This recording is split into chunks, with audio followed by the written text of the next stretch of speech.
To make money in real estate, sometimes you need to think outside the box. We'll show a handful of beginners how to profit with short-term rentals using properties they don't own. This one could bring in $3,000 or $4,000 a month. They will need to prove they have what it takes to become a house hacker.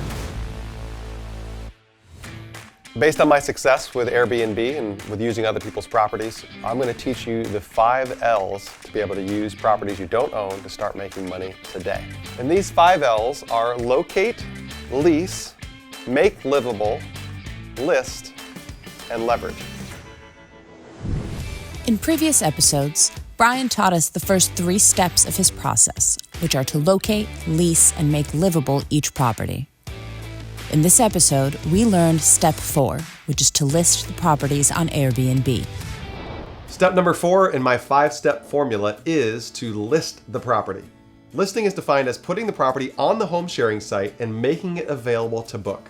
Now, there are 2 main things that you need to excel at when you list a property. Number 1 is how you describe the property in the titles and descriptions on the site. And number 2, and the most important thing, is the photos that you use to sell the property.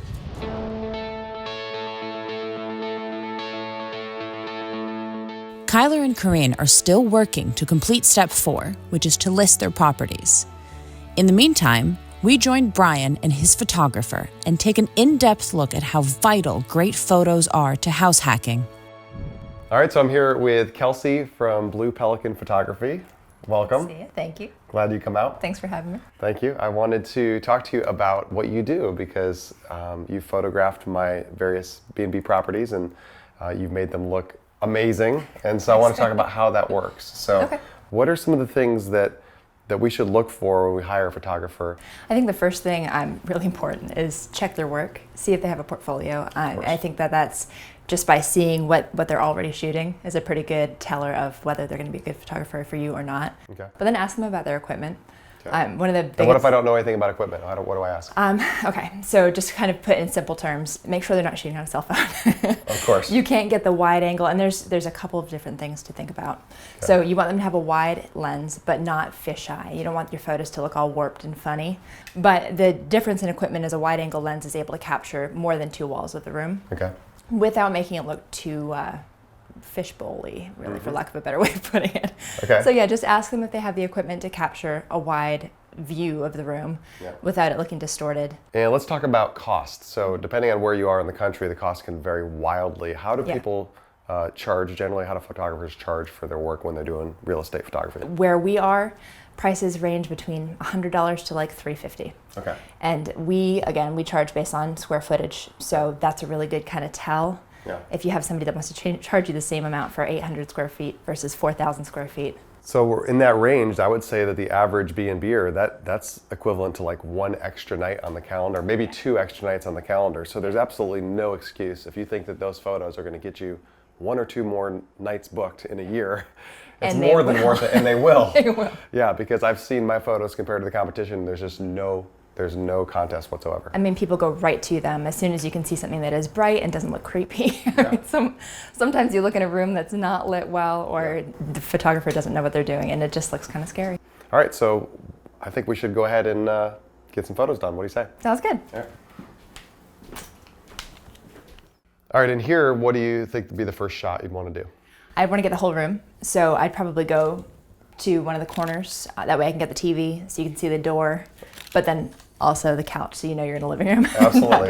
We want to get all that in this beautiful shiplap wall here. Yeah, exactly. But the question is, do I turn this TV on? What do I do here? Leave it off. Off? Yep, okay. Leave it off. I mean, if it's on, all it's going to do is throw a weird color, and it's not going to pick up that well, and personally, on camera. Is it going to be boring to just have a black TV there, or are we going to... Well, it will if I leave it that way, but again, ask your photographer because you can put anything on the TV. Okay, so you can put an image on this after the fact, is what Absolutely, yep. Oh, great, yep. okay. So I can pick any kind of image I want? Pretty much, yeah. Okay, great, all right. We'll put a nice image on this TV right after. Yeah, something of local would probably be a good idea. Okay, great. In the kitchen here, what kind of angle would you suggest? Where would you start? Generally speaking, I go from corners because I want to show more than just 1 square piece of a room. So I'd start right over here, actually. This corner, okay. Yeah. And depending on the size of the room, I would set up either sometimes against the wall. Okay. Sometimes I could be right here on a tripod, but that way I can get into the other room and the rest of the kitchen. So you think we're going to be able to get this whole thing, like all the way from that room to here? Again, that's the beauty of not a cell phone. All right, I love it. Great. Yeah. So yeah, I set up so you can see, again, more than 2 walls. That's usually my goal. And the advantage of having the 2 rooms in the one shot is it tells people the orientation from room to room, where if you don't have that kind of shot, they don't know where's the kitchen in relation to the living room. Whereas the thing that I've noticed with your photography is I can see myself walking through the property, but based on the way you photographed it. It gives them a sense of context so that they can look and kind of, again, walk through. A lot more depth, because you're seeing from one side of the house all the way to the other. Exactly. So you know what house you're renting. Yeah. Great. I know photographing a washer dryer is kind of boring, but I want to show that this property has it. Yeah. So how do I do a shot like this? This is so tight. Or what I would do if I were shooting this is I'd go to a corner and set up so I can get the washer and dryer, but also, again, more context. So I can see the room that's behind it. Okay. The only way you can do that is with a wide lens. All right, bedrooms are extremely important when it comes to photographing them correctly. So do you have any tips? What do you do with bedrooms? Yeah, for sure. So you're, again, the photographer, if you hire a professional, should know this. Okay. But what I like to try to do is, and it depends on the size of the room, but shoot from corners. And I want to shoot facing the bed. Okay. Not necessarily across the top of the bed. Makes sense. I want to see sideways. Yeah. I just want to see the shape of the furniture and not get weird and distorted with the wide. I want to see windows too. So if there are windows in the room, I'm going to show those over maybe the door, because everybody figures there's a door coming into the room. That makes sense. Yeah, but that way you can see what you're sleeping in. You can see the furniture and the features of the room. One of the things I like to do is get detailed shots. So not just shots of every single room kind of laying out the way the property is laid out, but also the actual details of what's in the listing. So how do you do that, and what do you suggest we take photos of? Yeah, for sure. So usually what I do is I walk into the property and see what catches my eye first. Okay. So here, this table is staged really nicely. And I love the square plates. So I got close and got a perspective shot. So again, we can see the place setting, but also kind of what's behind it. Okay. That way you're not just looking square at a plate. Okay. Again, trust your photographer. If they know what they're doing, they'll know how to make it so that that's in focus and the rest of the room just kind of falls off. Yeah. But perspective is important. And it's going to add a lot, right? Rather than just having a whole string of photos that's like room. This is the more details that are going to go into it. It puts the people looking at the photos kind of into the place. So they see this setting, they think sitting at the table eating, or they think preparing a dinner for their guests, or whatever they're coming for. So yeah, I think it's really important. Can you make this Pinterest worthy? Sure thing. All right, perfect.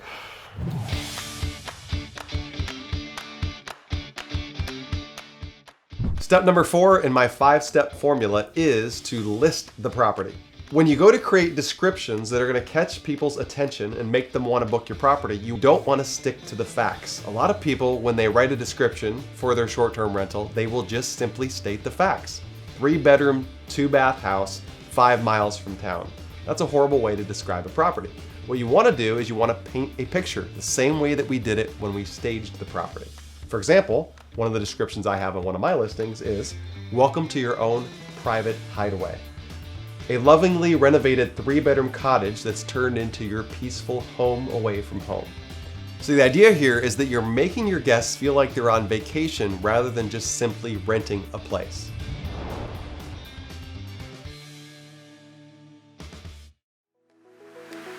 Hotels are out, and B&Bs are in, and hosts are earning more now than ever before.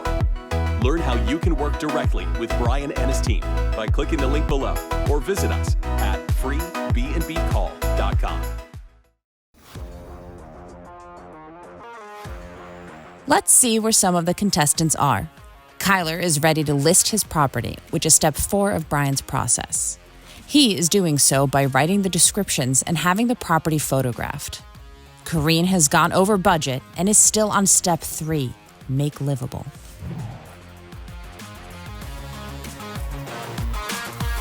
So I'm often asked, how do I know what to charge on the property? How do I know if what I'm going to charge is actually going to cover the expenses, the rent and the utilities? So I'm going to share with you something very simple. It's called the rule of 8.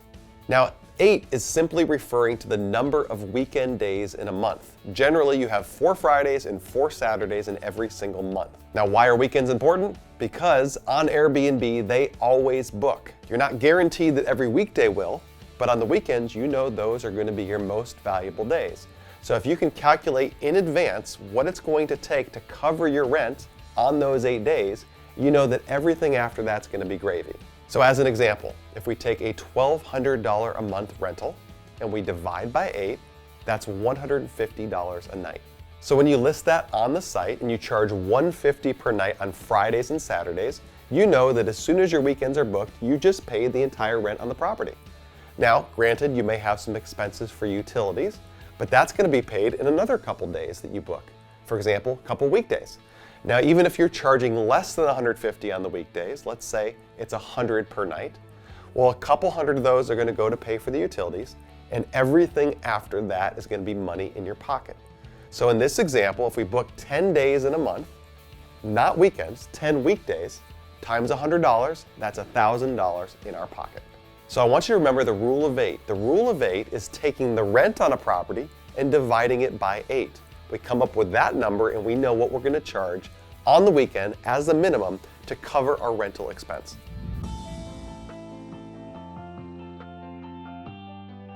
Brian has now taught us the first 4 steps of his 5-step process, which are to locate, lease, make livable, and list properties. In this episode, we learned the 5th and final step of the strategy, which is to apply leverage. Also, in this episode, we will see who Brian names as his new business partner. And step number 5 in my 5-step B&B formula process is leverage. I define leverage as using other people and the services they offer as a way to remove myself from the day-to-day operations. You cannot scale a B&B business if you're doing it all yourself. And in fact, I would tell you to do almost nothing. The main areas I want you to leverage are, number 1, cleaning. I don't want you making beds. I don't want you cleaning properties. I want you to leave that to the professionals. Cleaning does not have to be expensive, and it takes a lot of your time. So the first thing that we're going to do is find a service that will clean our B&Bs for us. Number 2, a handyman. We're going to need somebody who's on call and ready to go if something were to go wrong. If something breaks or something needs to be fixed for a guest, you don't need to be the one doing that. Make sure your handyman is super communicative and is ready to go on a moment's notice. And the third and most important way to leverage is to use your virtual front desk. Your virtual front desk is your version of a front desk that you would see at a hotel. As you start getting a bunch of B&Bs, you are going to be running essentially your own hotel. But the difference is your rooms are going to be all over town. So I don't want you to be the front desk manager. I want you to hire that out. Now this person is not only going to take care of the guest requests, as in, I need more towels, they're also going to communicate with your guest every time a question comes up. So once you're able to leverage these teams, you can remove yourself from the operations of your own B&B.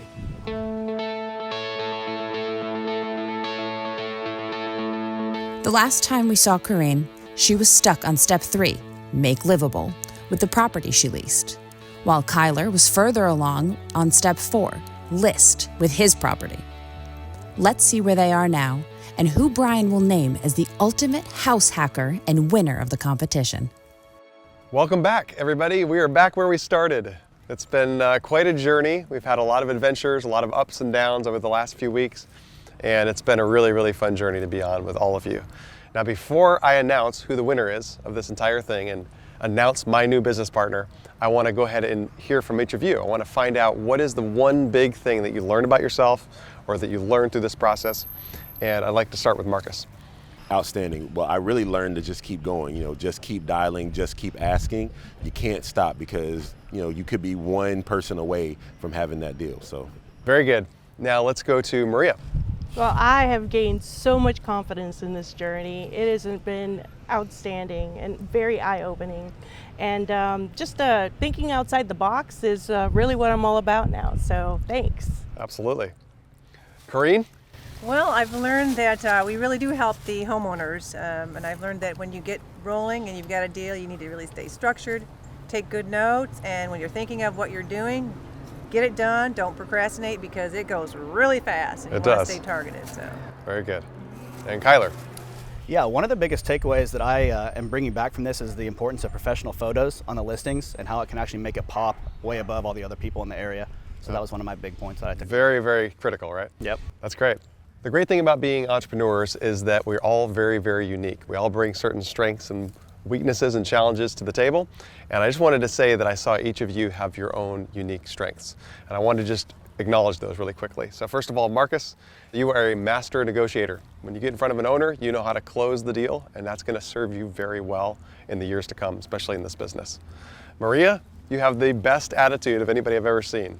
You are so positive and you're so driven to do this business that I think that's going to serve you for a very, very long time. So I love your attitude. Awesome, thank you. Corinne, you are relentless in a good way. You're relentless, you got your first deal, you got it right here, and you did not give up. You went after it and you made it happen. And so I think that's a very, very good quality. And Kyler, you are unbelievable when it comes to staging and putting a place together. You did an unbelievable job with my property, and the way that you make a place livable, make it ready for guests, put the right amenities in place is really going to be critical to getting the most money you can out of each and every Airbnb. And so that's one thing I really appreciate about you. Thank you. So each of you have these different strengths, which is awesome, but there was one of you that stood out among all the others. One person that I thought was somebody that I wanted to do business with on a long-term basis, somebody that I wanted to partner with, and that I consider to be the top B&B'er. And that person is Kyler. Wow. Kyler, congratulations. Thank you so much. Yes. I really appreciate it. Not only did Kyler win the staging and got to stage my property, started with the living room, then I eventually gave him the entire place to go ahead and furnish. He did it on his own. He did it with my money, using my money, and did an amazing job. He understands marketing. He understands how to photograph a property. He understands all the elements that are necessary to get heads in beds, which is the entire name of the game. And so what I want to do as my new business partner is I want to, first of all, give you the property that you staged. It's yours. I'm going to cover all expenses, everything that you need to get that place ready. You can go ahead and list it as soon as it's ready on Airbnb or one of the sites, and we'll split all the revenue 50-50. How does that sound? Sounds awesome. I really appreciate it. Absolutely. Congratulations. Thank you. And in the upcoming weeks and upcoming months, Kyler and I will probably do additional deals together. We'll be looking at some other opportunities, other properties in other parts of the country, and we'll see where this goes. Cool. So I want to thank you, Kyler, and I want to thank all of you for being a part of this. Go ahead and give yourself a round of applause.